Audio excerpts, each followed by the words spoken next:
কুন্দন, কামিয়া এখনই বলে গেছে যে ওর বাপের বাড়ি গেছে। তুই এক্ষুনি গিয়ে ওর পিছু কর আর দেখ ও কোথায় যাচ্ছে। দিদি, কামিয়া তার বাবা মায়ের কাছে গেছে, তার পেছনে গিয়ে আমার কি লাভ? তাছাড়া মনে হয় ওর বাবা মায়ের কাছে গেলে আমাদের সেরকম লাভ হবে না দিদি। আর তোর মনে হয় ওর বাবা মা ওর বিষয়ে সমস্ত সত্যি কথা বলবে?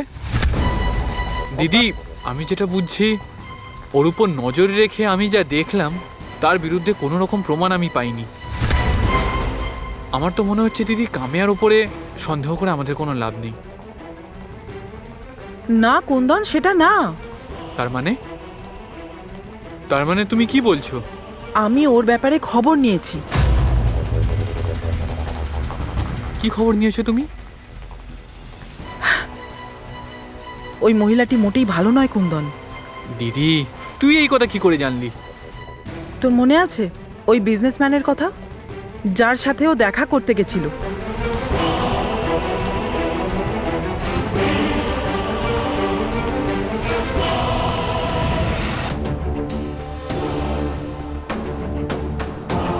বলুন, আপনাকে কি সাহায্য করতে পারি? আপনি কামিয়ার বিষয়ে যা কিছু জানেন, আমি সেই সব জানতে চাই।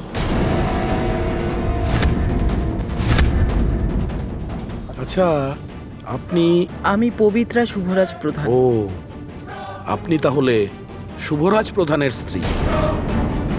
এখন বুঝতে পারলাম আপনি কামিয়ার বিষয়ে কেন সবকিছু জানতে চাইছেন। আমার সঙ্গে সে কাজ করতো, তো তাই একটা সম্পর্ক গড়ে উঠেছিল। এমনিতেই নিজের মালিককে কিভাবে খুশি করতে হয় এটা কামিয়া খুব ভালো করেই জানে, আর তাতে সে পুরো এক্সপার্ট ছিল। আমি খুশি ছিলাম, আর তার বদলে তার যেটা দরকার বলতো সেটা পূরণ করতাম। কিন্তু হঠাৎ তার অন্যায় দাবি বেড়ে চলল, আমাকে সে বারবার বিরক্ত করত। তাই আমি তার দাবি পূরণ করা বন্ধ করে দিলাম। মিস্টার শুভরাজ আমার ক্লায়েন্ট ছিল, আর তার সাথে বিজনেস ডিলের জন্য অনেকবার মিটিং করেছি, আর সেই মিটিংয়ে কামিয়াও প্রেজেন্ট থাকতো। আর কামিয়া সেই সুযোগে শুভরাজের সঙ্গে কানেকশন করে ফেলল।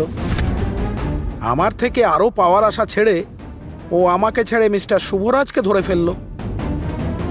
আর আমি আগেও আপনাকে বলেছিলাম, নিজের মালিককে কিভাবে খুশি করতে হয় ও খুব ভালো জানে।